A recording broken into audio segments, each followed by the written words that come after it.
I think it is time for NXT to take over. Suplex City, bitch. What's your favorite match? My favorite match was with Melina and Alicia Fox. Who? I told my father I'm gonna set up my own lucha league in America, and I'm gonna make it the best league in the world. I'm gonna leave him in a pile of blood and urine and vomit.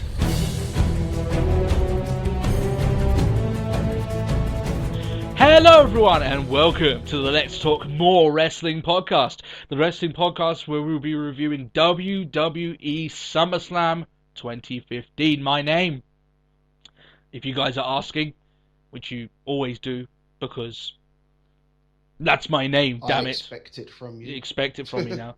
Is Turbo Tony. I'm here with my partner in crime as always. Is Matt Marsander. I wasn't forgetting your name there, Matt. I was just wondering if I was going to do more superlatives, before I announced your name. But we decided not to go there for now. Until the live episode, by the way. Who knows what I'm going to say about you then? Maybe good things. Yeah, well, maybe, who knows? Maybe Better be. Maybe it's be negative. The whole 2 hours be you and me arguing with each other. Yeah. That would be interesting. Live show, by the way, guys, is this weekend, August 29th, 8 p.m. GMT. Those are the words that Matt is already sick of hearing, but god damn it, he doesn't have to last too long until that live show, and he's excited for it as well. So, how you doing, Matt? I'm doing pretty good. Been Yeah. burnt out. Burnt out from all the wrestling? Yeah. Loads of it. We reviewed the NXT TakeOver yesterday, and we hope you guys did obviously enjoy that review. Really interesting, your thoughts and your feelings in regards to that. But we're going to be reviewing the other show, the show that was damn near twice as long as that one. And we're talking about WWE SummerSlam.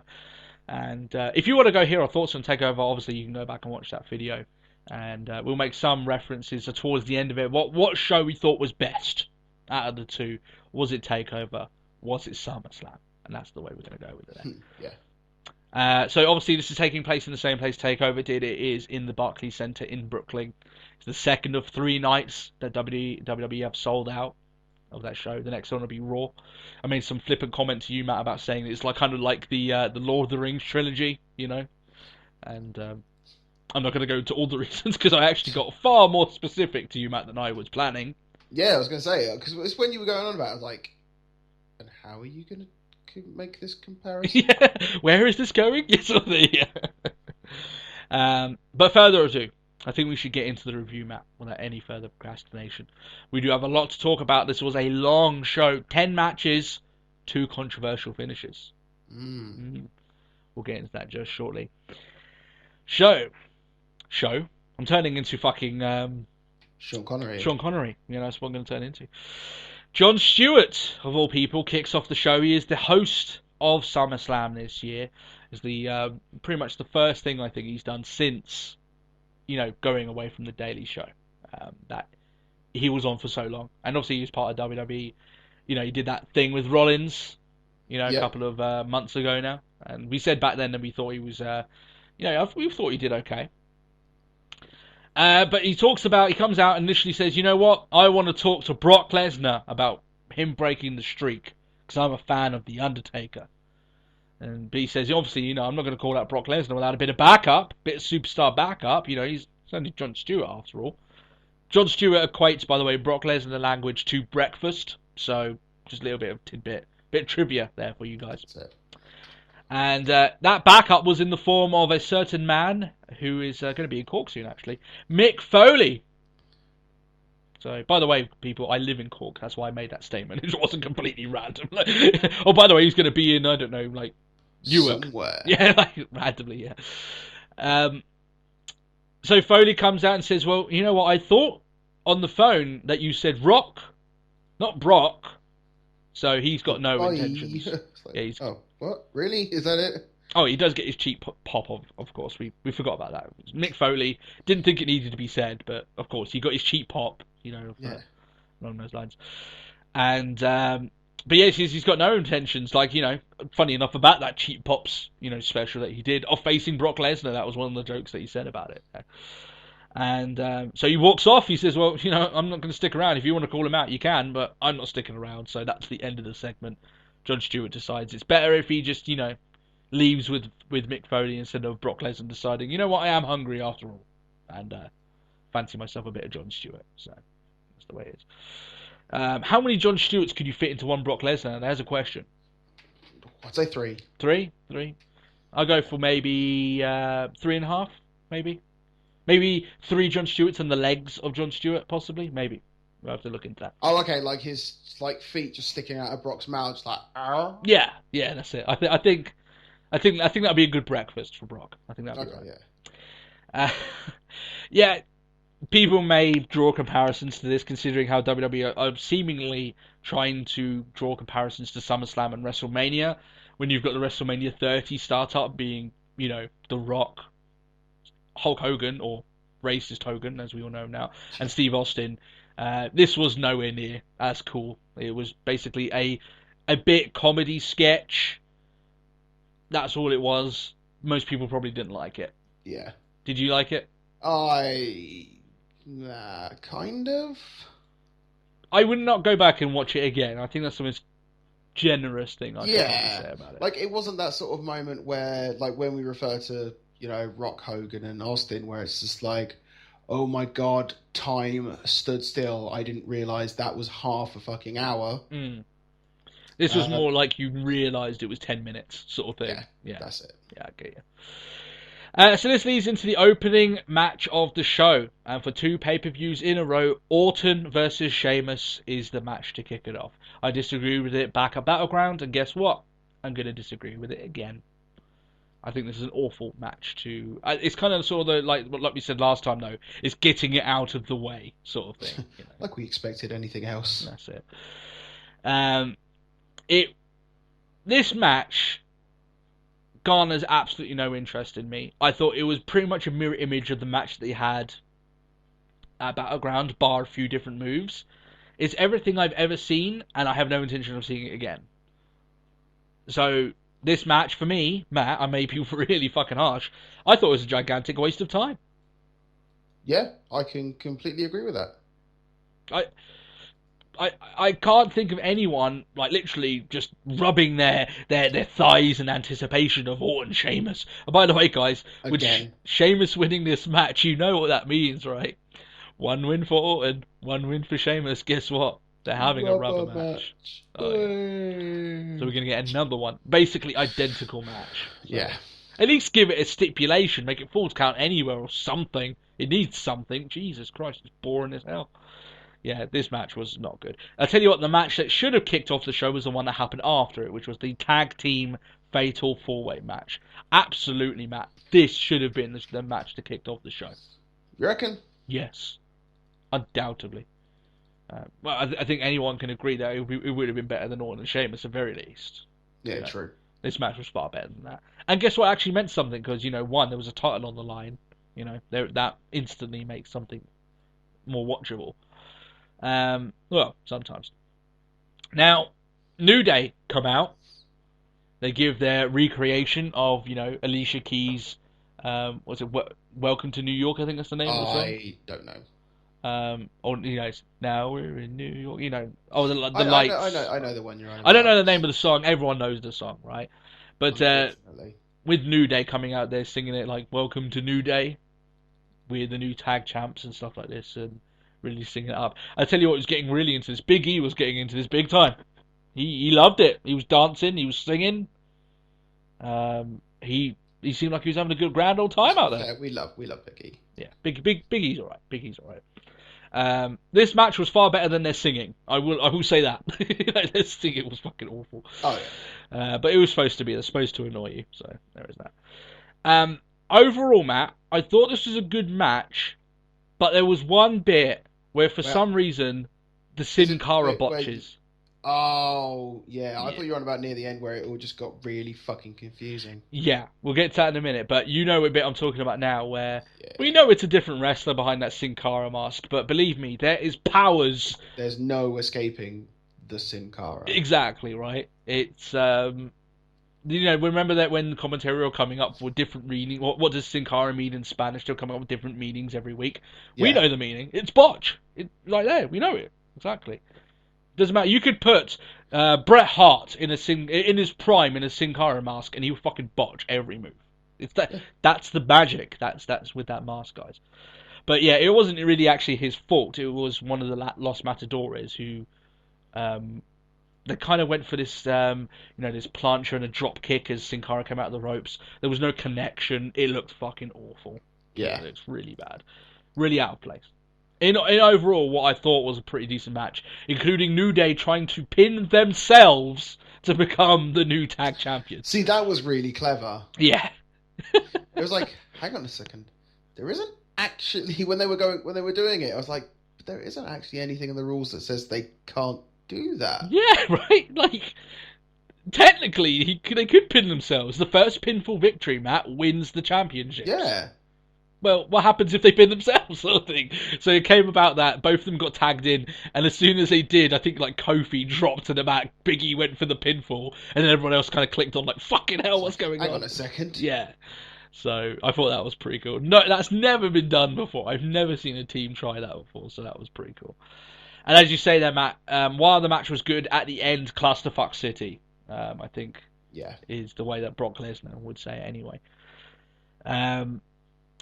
It kind of like you kind of had a thing. I remember at WrestleMania, they had a similar sort of thing. Do you remember where they had like a multi-team match, and the ending got so convoluted you couldn't even see who got tagged in time. So yeah, I'm sure. Especially considering on the playback footage, I'm pretty sure like Kofi tagged someone else, like because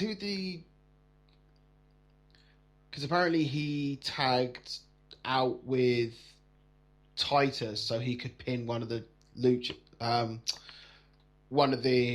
Matadors. I think it's so, that's not how it looked. Yeah, it looked a bit dodgy. I'm not gonna lie. I think it was Kofi who was the one who got the pinfall. So yeah. Now after New Day got the win in that really awkward finish, it was awkward. I'm not gonna get around it. So Kofi gets the pinfall. New Day are the now 2-time tag team champions. And upon hearing this news, Kofi looked as if he had been physically exercised. He started flopping on the mat like he was like a salmon out of water. Like that's the only thing I can equate it to. Probably just flapping around. It was ridiculous. It was like the power of New Day compels you, and he was suddenly just fucking body spasming flapping around on the floor. Yep. It has to be seen to be believed, sort of thing. It was quite funny. But I tell you what, Matt, and this is a far cry from what we said before about the New Day, but geez, good for them. I think they're the most entertaining stable in WWE at the moment. Yeah. So fair play. Make them the champs. Possibly, they shouldn't have lost it. But because I'm a fan of PTP, I'm not going to say that. But I'll imply it instead. But we'll go from there. Yeah. 2-time champions. They could do so much mic work with those belts. It's going to be unreal. They're going to be Xavier Woods is getting it even more annoying, which for some reason I love. But... which is terrible, but great in equal measures. Exactly right. Jon Stewart is backstage with Stephen Amell and Neville and his son. I think I didn't catch him. Some random kid that Jon Stewart had captured and wanted to get his shirt signed. They're talking, and then The Undertaker walks past, and there's smoke following him. So, Matt, I know now that Taker is hiding about 5 dry ice machines underneath his trench coat. So he carries the dry ice. Yeah, it's like literally like implanted into his trench coat, so when he walks, like there's always smoke behind him. I could almost buy into that. Yeah, sure. The only thing I will say about that, though, is that his house must be fucking awful to clean. I pity Michelle McCool. That must be... Which is all that dried in ice everywhere. Yeah. It's like, oh, honey, come on, let's go to bed and watch an episode of The Walking Dead. And suddenly he walks in and there's just ice coming out of the fucking, the toilet or something where he's just been. It's like, Mark, we need to talk. Yeah, come on, we need to stop this now. Every time you go into a room doesn't mean you have to hit a gong. He's got his own personal gong underneath his trench coat as well. And then activate the dry ice and walk out really slowly, That's it. It's just not the way it needs to be. Oh, they need to make a skit out of that, something, We should be working for some comedy section of WWE with our terrible jokes. Rusev and Lana. Most of those horrible jokes are mine, by the way, Matt. I will give you the hook. Thank you. Rusev versus Lana.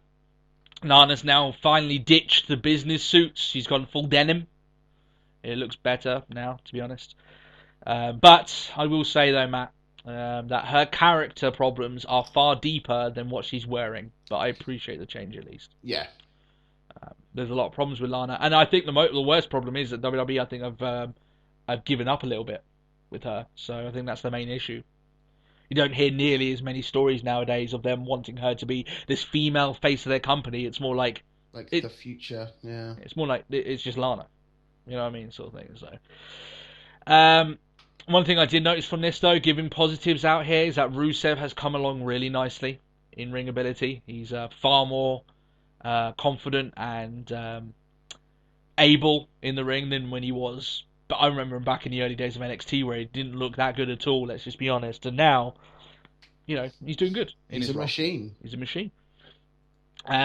He's a lot better than I thought someone of his frame should be at this part of their career. Right?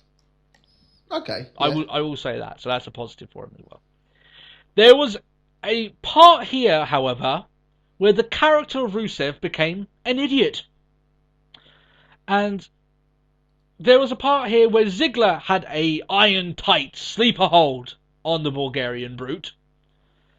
And Rusev's first thing was he held onto the ropes. Fantastic. Great job, Rusev. You got out of that sleeper hold. Then he decides in his infinite knowledge to let go of the ropes and stagger into the middle of the ring. Yeah. Why? To return the position of sleeper hold.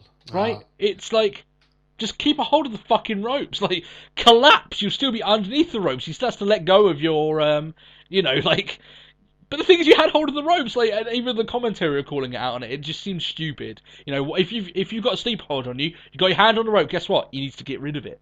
Right? That's the rules of wrestling. Right? That's a rope break. Yeah. So I thought it was very stupid. There was another point here that he did it again. Well, not that same thing, but it was something just as moronic. So basically, Rusev's got Ziggler in the accolade. Looks like he's about to, put Ziggler to sleep, win the match. And then Lana's like on the outside. She's kind of willing Ziggler to get back into the match. Come on, Ziggler, get back into this. Maybe she flushed a bit cleavage. We don't know. Backwards to the camera. But I'm sure that got him reaching. I'm sure, got him closer. Just the worst part is I got like Jim Carrey's face, just like, like liar, liar, just like mama. Yeah. Something like that. Yeah, I'm sure. Suddenly Ziggler's jaw drops, even though he's getting slammed shut by Rusev, and Rusev can't fucking shut it. The mask and the tongue rolls away. Exactly right.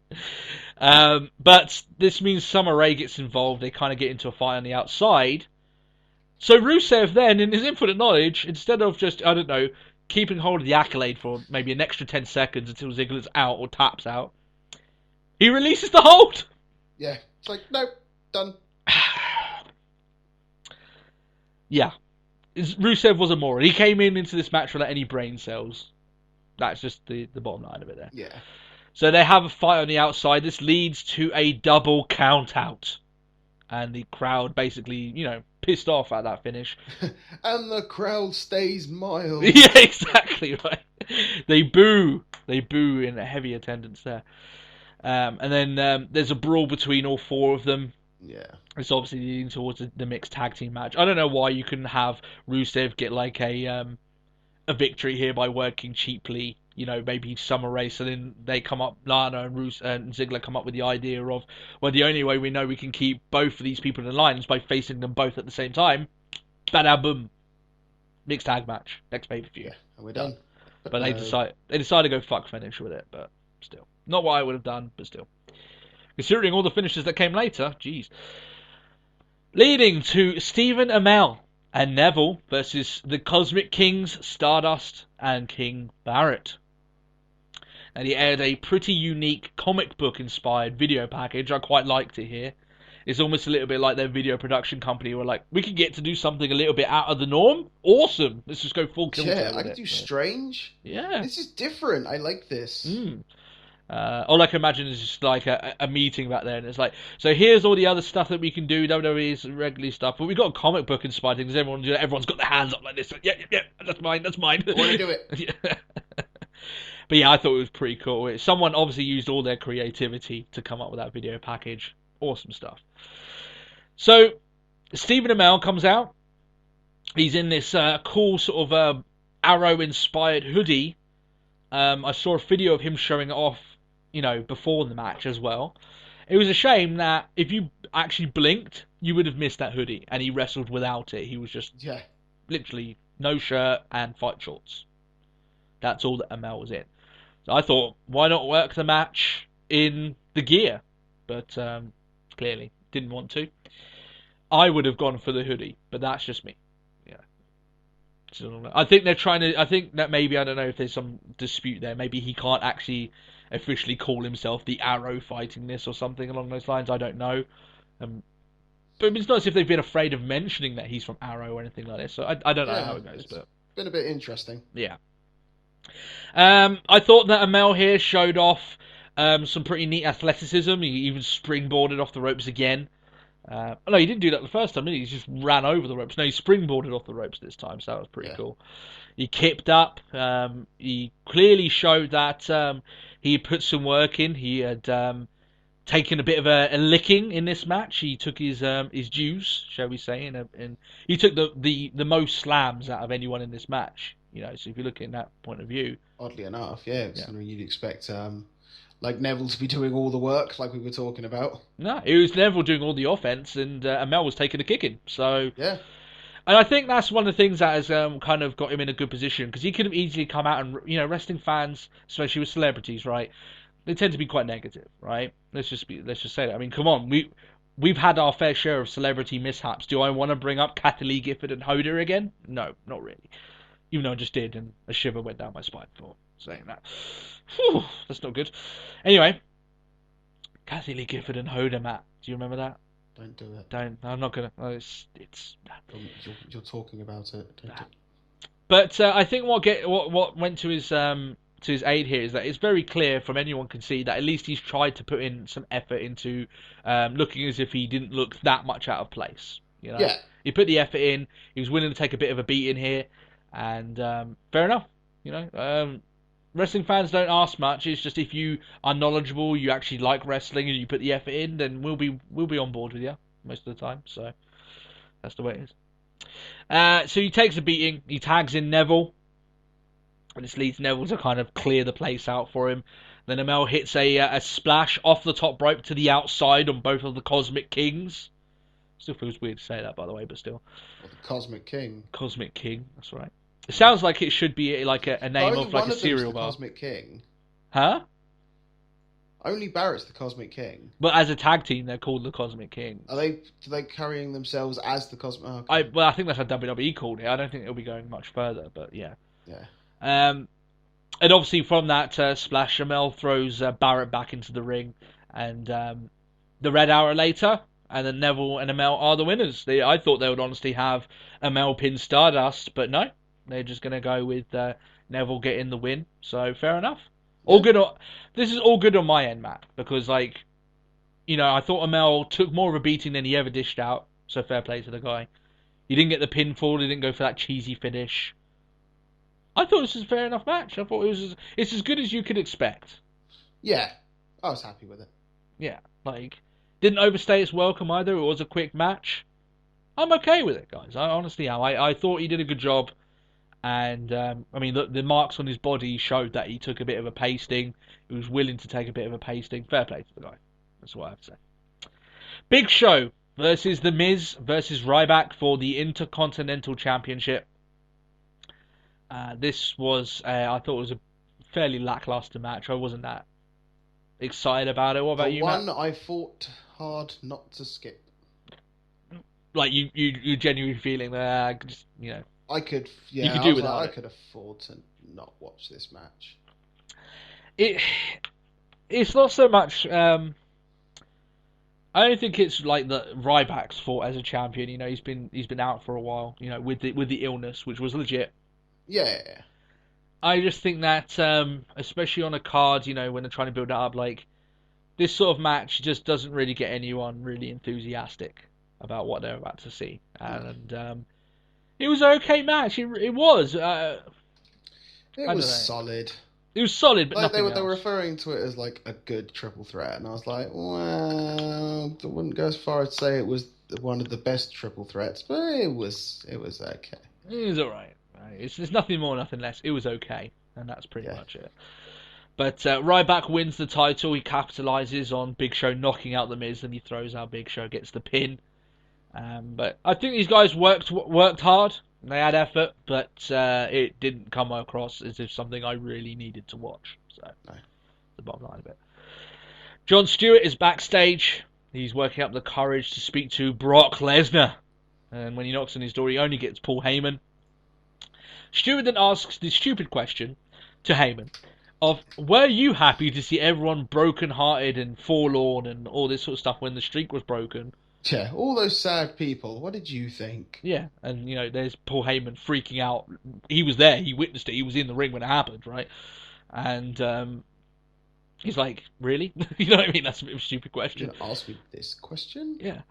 Suplex City, bitch. Heyman should have said, I don't give a rat's ass what anyone thinks. The only person I care what thinks is my client, Brock Lesnar. That's what he should have said. But instead he sings, glory, glory, Brock Lesnar.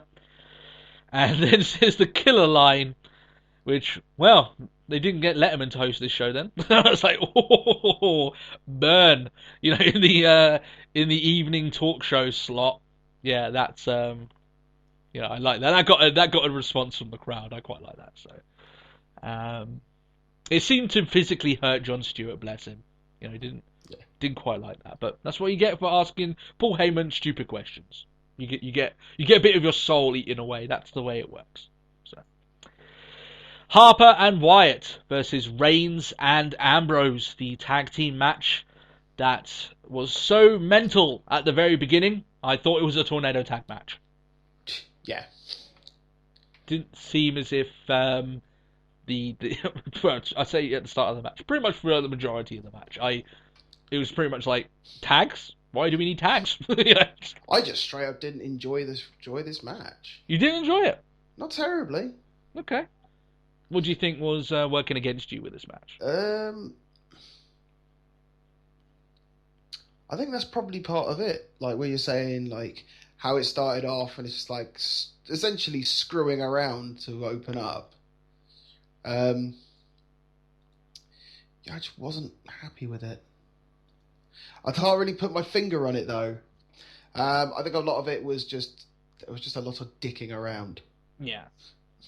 And especially considering it's still an official match, like there is a count out, guys. Just fucking sort it. The referee was being a dick about it. Yeah. No, I get you. It's I thought it was cool when Chaos was breaking out and saw those things, but it's I mean, I think this is sort of the same issue with the like the Orton Sheamus match. It's a little bit like why do we care about this match even to begin with, right? Like it's a war, we get it. Why are you fighting? It still hasn't come across that well, and that was the main issue I have with it. It's the emotional investment just not there. You pair this up with the likes of what what Sasha Banks and Bayley had done at TakeOver, the emotional involvement, the storytelling aspects in that match. This just doesn't have any of that. It doesn't have the build up. We're not interested in it from the get go. So I think they tried to compensate by making Chaos break out at the very beginning. I did get a laugh though in this match though when Reigns was knocked out on the outside, and the chant of Roman sleeping rang out. I thought that was good. Oh, well, that was quite funny. And this crowd actually didn't take to Reigns that well. This is probably the most. I think at the end they did, but yeah, to begin with, it was like, oh, this isn't a Reigns crowd. No, it wasn't a Reigns crowd. It's probably the most negative response we've had for Reigns, at least in a couple of months. He's actually had a decent couple of months in terms of responses, but this was like almost like his headache came back, and there's always going to be that hardcore audience that I think could have been tempered. People are really getting sick of this now. You know where I'm going with this, Matt. That hardcore audience that could have been tempered if he had gone heel this year. But I think I explained that more so in the last episode. But it's always going to be in the back of WWE's mind if we put this guy in a high-profile match at WrestleMania. Is that crowd going to take to him? Are they going to shit on it? Are they going to shit? Well. Right. That's always going to be in the back of their mind. I thought this match was okay. I didn't think of it that much higher than you did, Matt, I will be honest. Reigns gets the win. He hits the spear after Ambrose hit the Dirty Deeds. And the crowd hated it. Yeah, the crowd, they were alright with it at the end. It's just, it makes you wonder where do they go from here. It's pretty much a decisive finish. The rivalry in itself seems over and done. And like the same of any of Wyatt's rivalries, it's like, what was the point in ever having it in the first place? Yeah. That's the problem. Here we go. Cena versus Rollins for the WWE World Heavyweight Championship and the United States Championship. Title for title. Video package beforehand had Cena praising New York, which I thought was quite funny, considering he's a Boston native. And if you've got two states that are constantly rivaling, at very least in sports, then yeah, I'd say, like, I'm pretty sure, like, even Sasha Banks got a bit of a boo when they reminded everyone that she was from Boston. Yeah, right. So I thought it was quite funny, You could like another city, but it's a little bit funny, you're a Boston native, and everyone else in Boston's like, fuck those people in New York, and he's like, New York's great, and all this stuff, and so it's quite funny. Rollins comes out, he's sporting white and gold. He's looking much more now like a Power Ranger than a sex slave, so I think that's a plus. I was thinking more he looks like something out of a George Michael music video. All that, yeah. But, people are going to... You know what you've done now, Matt. People are going to superimpose him onto George Michael videos. What, just how Seth Rollins is... Yeah. Yeah. Oh, no. He's got the pedigree for it after all. Oh, no, that was a bad joke. I concede that. That was a bad joke. Okay. Yeah, I like the white and gold a bit better. I thought, at the very least, it made this match seem like it was almost like, he's treating it almost as special as, let's say, a WrestleMania match would. So, getting out different gear. That was pretty good. He was the face in this match. John Cena was most certainly the heel in terms of how the fans were depicting it. Obviously not the way WWE depicts it. But in Brooklyn, Cena, ain't going to work. You know what I mean? Like, he ain't going to get liked. You are not the popular. That's it. It's funny, right? As his match progresses, Michael Cole says to us, the fans, and I thought this was pretty insulting considering WWE, right? He says, well, if Cena doesn't win this match, who knows when he'll get another title opportunity? Whenever he fucking likes. I laughed out loud. John Cena, when is he going to get another title opportunity? Probably when the ratings have problems. And Vince decides, we need to get Cena the champion again. Cena is winning. That's it. John needs the belt. Like, Cena will win title number 16. And guess what? There's a great chance he'll win title number 17 as well, because they will want him to break that record. So, yeah. Sorry, I know it hurts people. It hurts me, but let's just be honest here, right? Yeah. But I thought it was funny. When is he going to get another title shot? He may not ever get another title shot. I was like, really, Cole? Did you say that with a straight face? Really? Jeez. Like, I know you're I know you're on the payroll, but can you really believe your own bullshit? Yeah, exactly, right? I would not have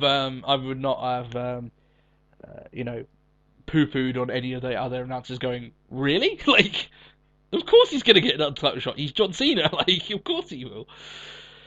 And Cena here. I thought this match, by the way, was excellent. However, Cena used the springboard stunner again.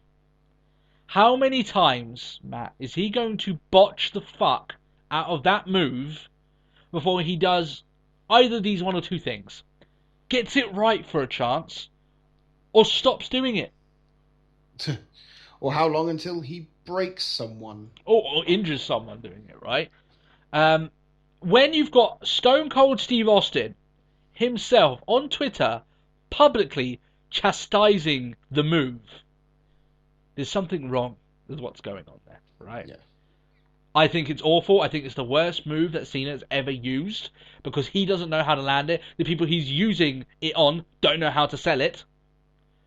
it's a botchy ass move and it doesn't look good. Stop doing it. That's my response to it.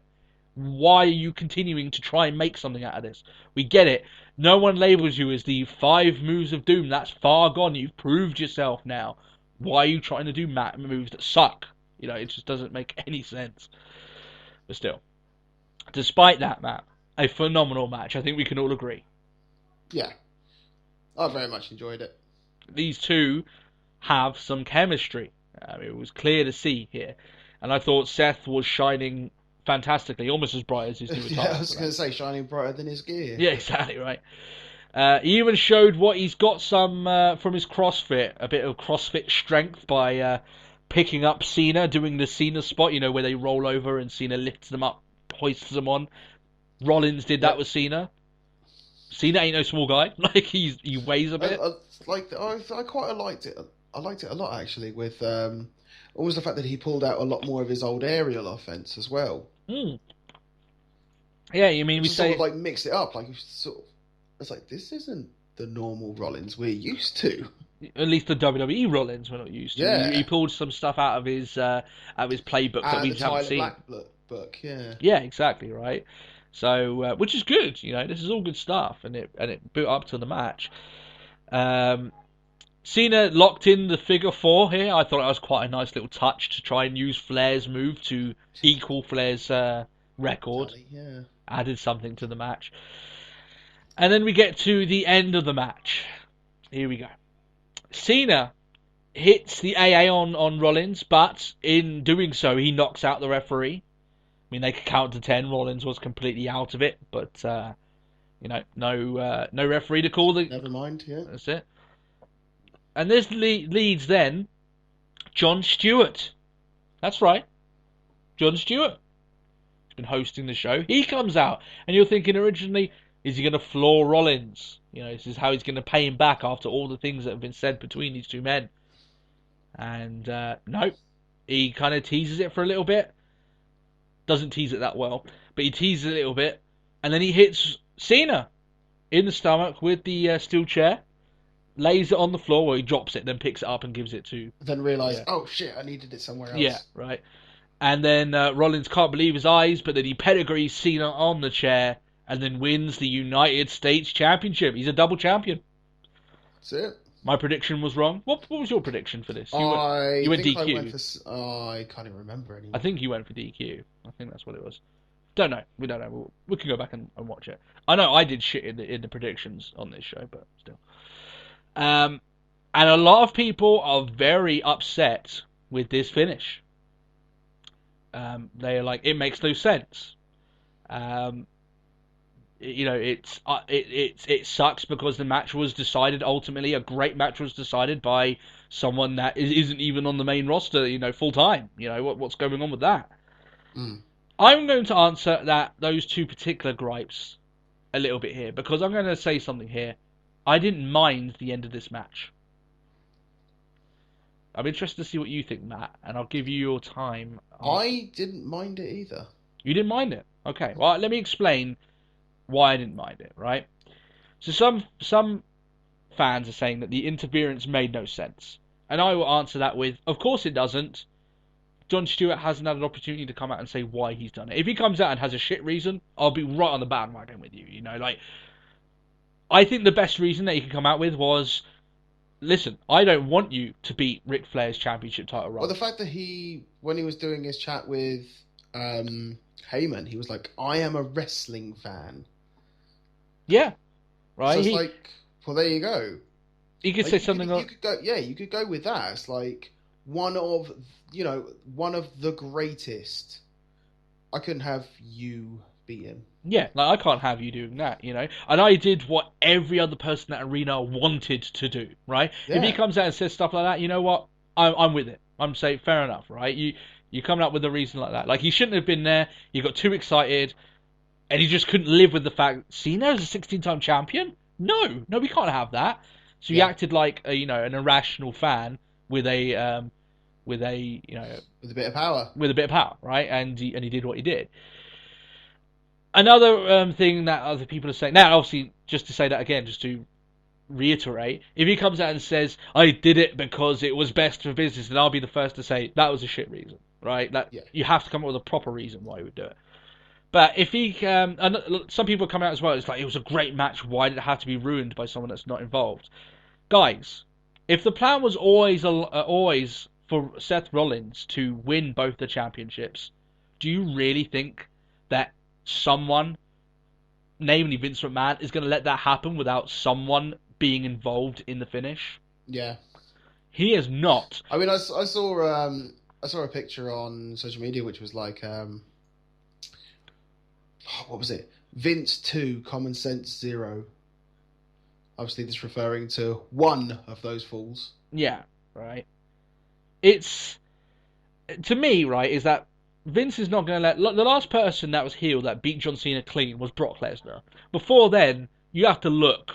Like, I think maybe Randy Orton, who unified the championships, he beat him clean. Yeah. But there ain't that many people that are going to do it. And believe me, it's a very rare thing where I believe Vince probably feels backed up against the wall. There's no way to get around it, right? So, what were you expecting? Were you expecting Seth Rollins to beat this guy clean? Because I certainly wasn't. No. You know, that's the way it is. So that's the way I look at it. I'm not actually that annoyed. I'm really not. Maybe this is a thing where Jon Stewart's going to become a little bit like he'll be involved in WWE for the next month, you know, doing something with them, involving the storyline. I think people are just getting annoyed because, you know, it wasn't the finish that maybe they thought it would be. The main finish I thought it would be with John Cena winning both belts. I take this finish over that any day. You know? To be fair, though, yeah, that's it. I was going to say, but if you're getting really butthurt about this finish, then that means one thing. You wanted Cena to win. Yeah, I think people could obviously argue differently. You know, like, we would not, you know, some people say we'd much rather Cena win than have it done this way. Listen, if Cena had won, people would be freaking out just as much as well, right? Yeah. I honestly don't have a problem with it, right? Let's see where WWE can go with it. They can fuck it up, but don't blame it now. You have to let the story progress, see where it's going to go before you can say, "Oh, it's a fucking waste. What are they fucking doing?" They could come around in a month's time, be able to pull something out of their asses that's actually exemplary, and you'll be thinking, "Oh right, maybe I shouldn't have done this." You know, painted this hated so on it. Yeah. Or some fans will just won't admit it and say, "Oh, it's shit anyway," even though it's not. Right? Give it a chance. If the story they tell is bad, it will be bad. If it's good, then it'll be good. You can't judge it yet. This is the story that they're trying to tell, right? But believe me, if they fuck it up and they make stupid reasons on Raw, me and Matt will be the first people to come out and say, "What the hell were they thinking?" Honestly, we'll be the first people to do it. So there we go. But you don't have a problem with it as well. You think it's okay? Yeah, I'm fine with it. I'm fine with it as well. I didn't understand why people were getting that upset about it personally. Team PCB, which is obviously the finest drug out there on the streets.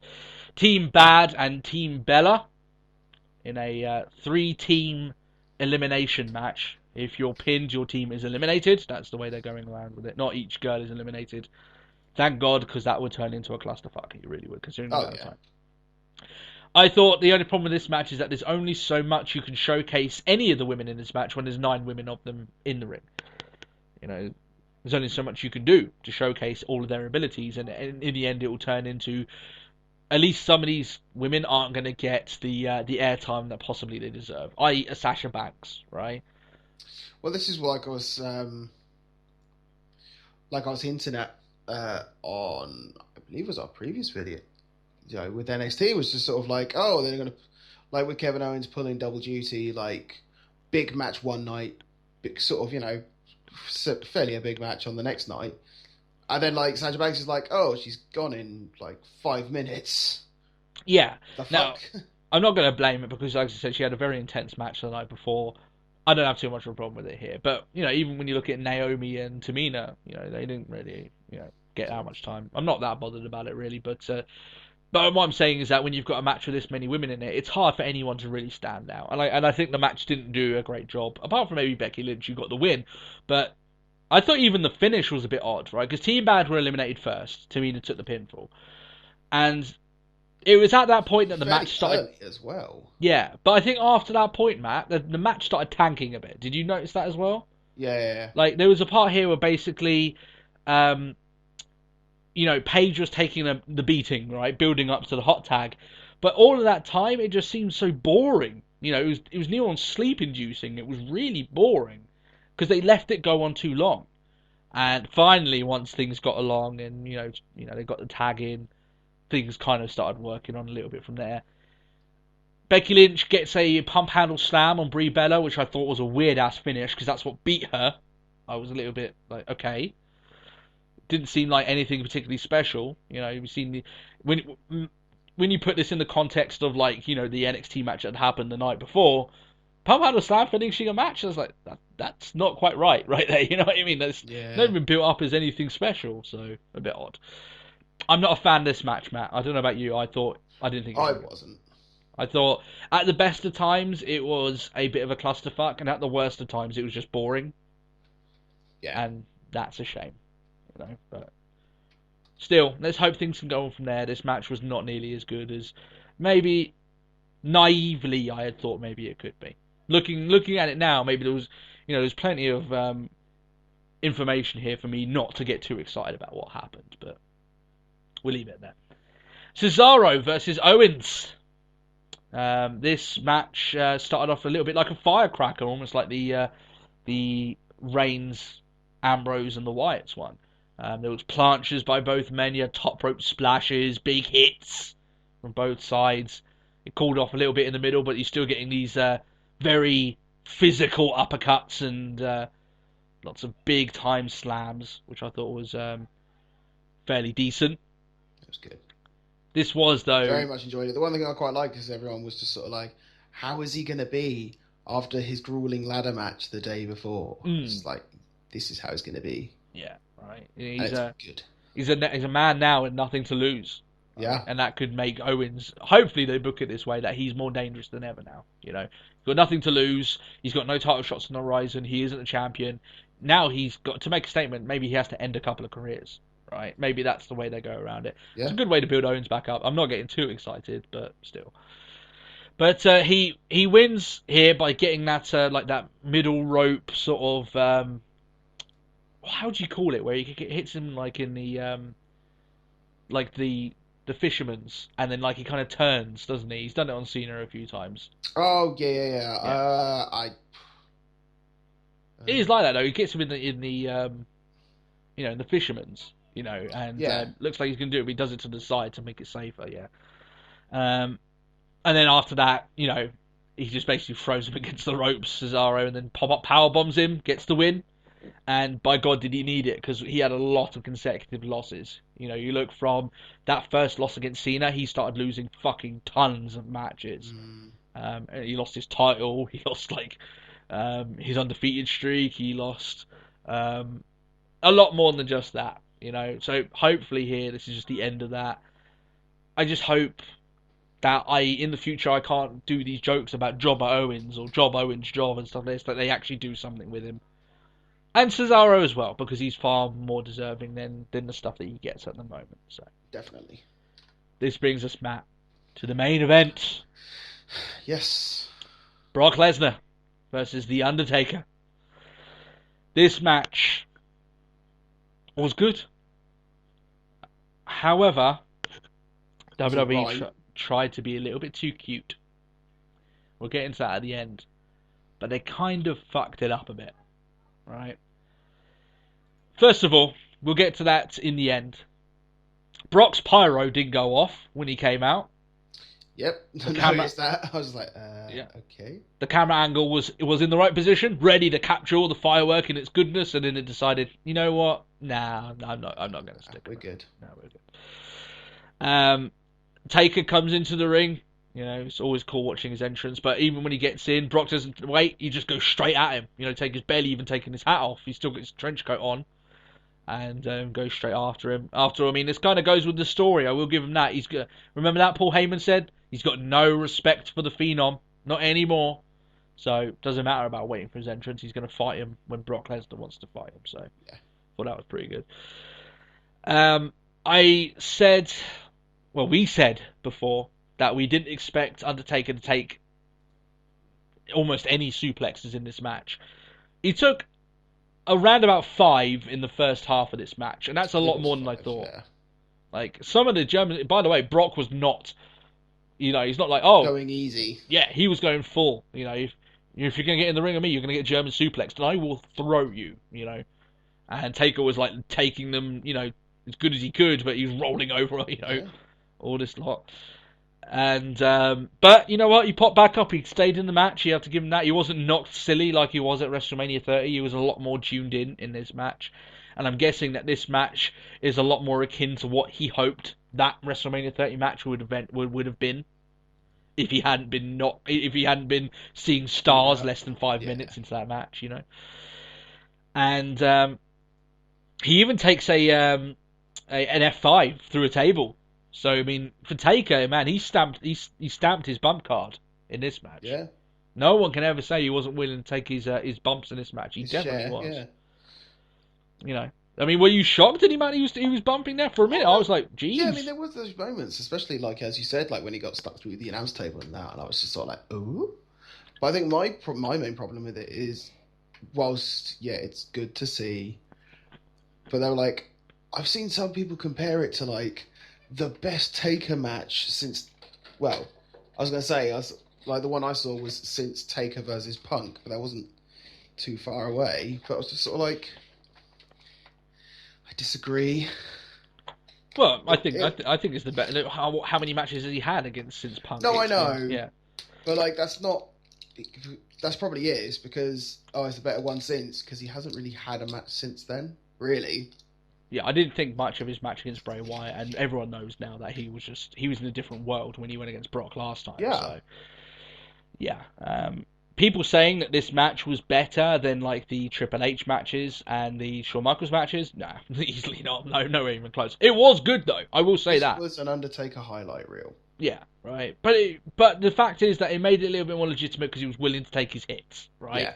We always said that before, that if it felt to us as if Brock Lesnar's taking it easy because the Taker can't take it, then all sense of realism out of this match is gone, right? And we can't emotionally involve ourselves into the with match. all the "I'm going to kill you, you're going to have to." It's like, well, he's clearly not killing him. Right. I think Taker did quite well as well. That in the sense of that there was times here where he was like, you know, playing possum, right, for Lesnar, you know, using his head rather than Taker trying to use his brute strength, which he does a lot of the time. I thought that was a good part of the match. So I think that these guys did good stuff. They actually had an awesome moment where they're both down. They both rise up. Lesnar laughs at him, so Undertaker laughs back. I thought that was... With what is now probably going to result in so many pictures. I know, but at the time I thought it was awesome. I'm still going to think it's awesome. Yeah. I thought it was a lot of fun.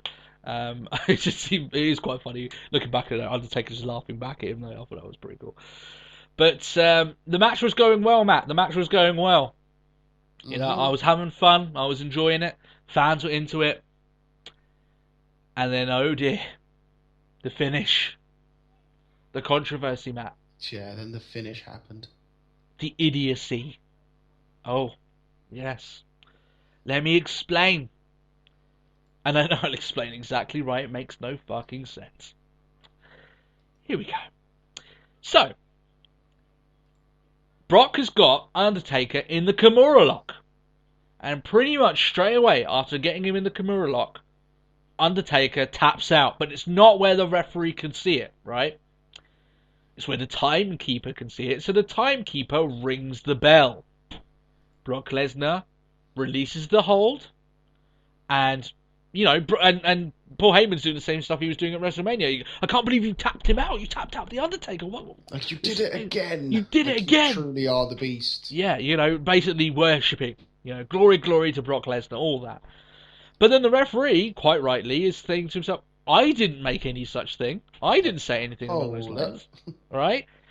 So, then, obviously, technically, the match hasn't stopped. So, Undertaker hits the low blow, slaps on the Hell's Gate, and Lesnar, as he's being put to sleep, throws up his middle finger. That part was cool, at least. But then Lesnar then goes to sleep, and they give the match to The Undertaker. The Undertaker wins the match. He beats Brock Lesnar. Commentary then, as I said, they try their best to explain it to us, saying that the timekeeper saw the Undertaker tap out and rang the bell. What a sorry excuse for a finish that attempted to protect both men in this match. Especially considering if that was the case, then there'd be more than enough times where this has been the case. Yeah, right? Here's the thing, Matt, right? In any match in history of WWE, at very least recent history, but in the history of WWE, has the timekeeper got up and decided the match? That's what I'm saying. It's just sort of like, oh, because the timekeeper saw it. Since when did the timekeeper have any say? Right? It's exactly like, it's not, and people may be saying, oh, you feel angry, this is exactly what WWE wanted. No, I'm angry because it makes no fucking sense. It's not consistent. Right? It was a finish. I tell you what it is. WWE were trying to be too cute. They think that they thought that they could pull it off, but they can't. It made no sense. It's bullshit. The only person that lost, the only people that weren't protected, Brock Lesnar was protected because technically he won the match, right? He tapped out the Undertaker. Undertaker was protected. He did win the match. Who wasn't protected? All of us. We weren't protected. Right? They try. I tell you what, right? This will come back to bite them in the arse every time now in the future that they try and convince us that we should take all of these big marquee fights seriously. You know, whenever they're trying to build up this big match, oh my god, two heavyweights clashing. It's a once in a lifetime match. And then it's always going to be in the back of possible people that are thinking, you know what, I might buy the network for this. Oh wait, the last time they fucked it up. Yeah. You know what, maybe I'll just leave it. I thought it was the most moronic thing. I can afford to skip it. It's fine. And people may ask, so why don't you mind the Jon Stewart? Because at very least the Jon Stewart stuff, in terms of what's happened in WWE, the way that the matches go, in terms of WWE law and everything like this, then that makes sense, right? He was an outside interferer. He cost him the match because the referee was down. It makes sense. You can't argue with the logistics of that match. You can argue to your face's blue the reasons why this is wrong. Because WWE have never set a precedence before of the timekeeper being able to stop the match. We didn't even know the timekeeper has the ability to stop the match. That's it. And maybe I'm that's sure what everyone knows. Like, this is the bell. You ring it when I tell you to.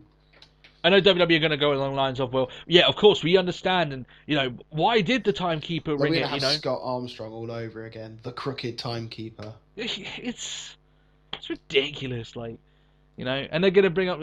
I thought it was ridiculous. By the way, we're kind of even blowing over the fact that the Undertaker actually tapped out. Right, this is like a super rare thing. Undertaker there's video evidence. They showed it over and over and over again. Undertaker tapping out to the move, and it's a little bit like, bro, it was so botched. Well, actually, it wasn't botched. You did it actually perfectly, but the idea is horrible. It's a horrible idea. Who came up with it?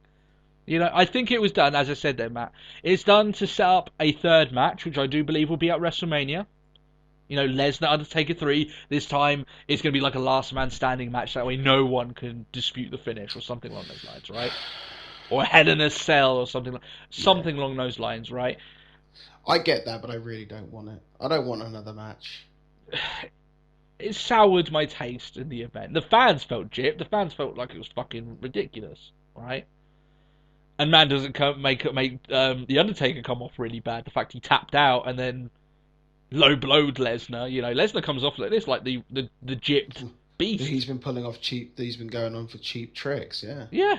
Right. And like Lesnar's looking like the guy that really hard done by, which maybe is what they're going for. I don't know. I just thought it was an ending. I thought the ending sucked. I thought it was stupid.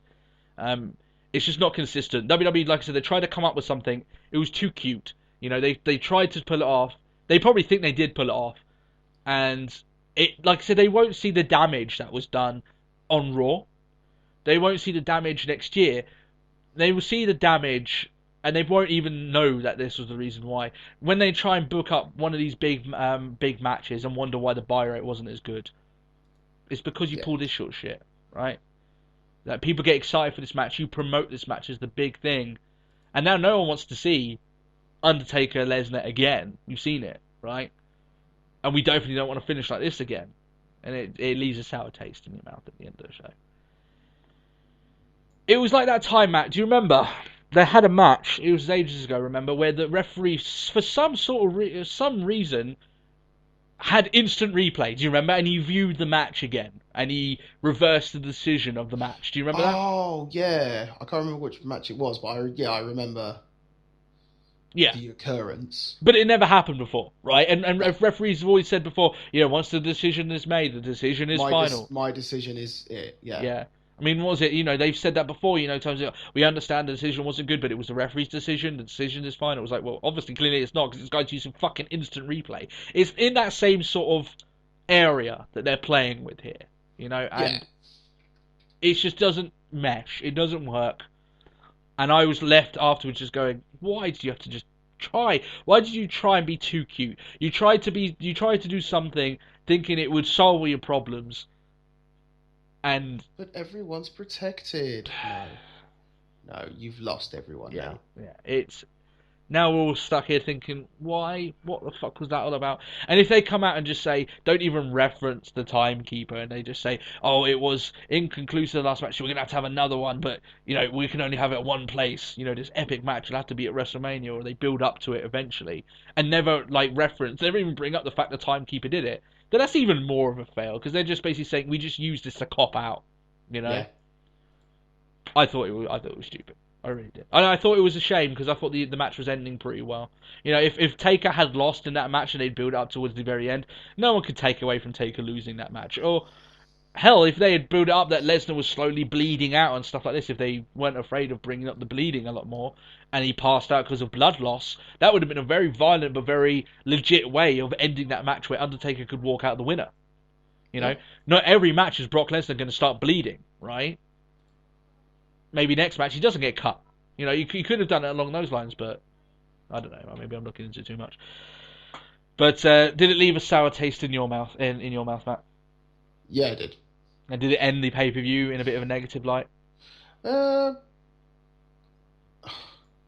wouldn't say in a negative light, but I'm just not too...